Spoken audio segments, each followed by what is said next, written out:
8ஆம் அதிகாரம் 5ஆம் வசனம் 6ஆம் வசனம் 7ஆம் வசனத்தை மறுபடியும் இந்த தேர்தலுக்கு நான் வாசிக்க நான் விரும்புகிறேன். வாசித்து அதனுடைய வியாக்கியானத்தை ஆவியானவர் உங்களுக்கு தரும்படி சொல்லி நான் ஜெபித்து அடுத்த காரியங்கள் கடந்து செல்ல விரும்புகிறேன். அவர் பர்வதங்களை சடுதியாய் பெயர்க்கிறார். ரொம்ப எஸ்டாப்ளிஷ்டாக இருந்த பல கட்சிகள், இதுக்கு முன்னாடி 1.5 கோடி வாக்காளர்களை கொண்டிருக்கிறோம் என்று சொன்ன பல கட்சிகள் இந்த எலெக்ஷன்ல காணாமல் போகும். நான் தேர்தலில் தோற்று போறேன் என்று நான் சொல்லவில்லை. கட்சிகள் காணாமல் போகும். அதுக்கு பிறகு அந்த கட்சி எண்ணமற்று போகும்.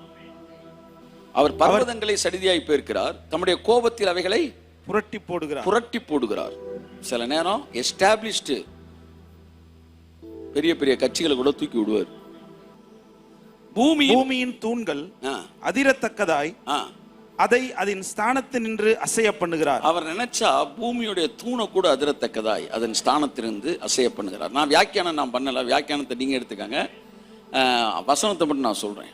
அடுத்து வாசிங்க. அசைய பண்ணுகிறார். அவர் சூரியனுக்கு கட்டளையிட அது உதிக்காதிருக்கும். அவர் நட்சத்திரங்களையும் மறைத்து போடுகிறார். ஸ்டார்ஸை கைத்திரு போடுகிறார். வசனத்தை நல்லா வாசிக்கணும். சால் வெல் எஸ்டாப்ளிஷ்டு. சொல்லுங்க.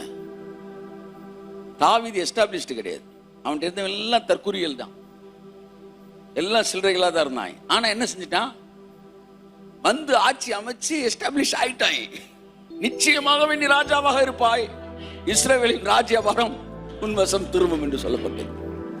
சவுல் நினைச்சுக்கிட்டா அடுத்து தான் பையன் வருவான்னு யோசிச்சுக்கிட்டு இருந்த நேரம் சாமுவேல் சொல்றான், நீ உன் பையனும் இந்த மாதிரி அங்க இருக்க மாட்டீங்க, இங்க வந்துருவீங்க, இவன் அங்க இருப்பான் அப்படின்னாரு.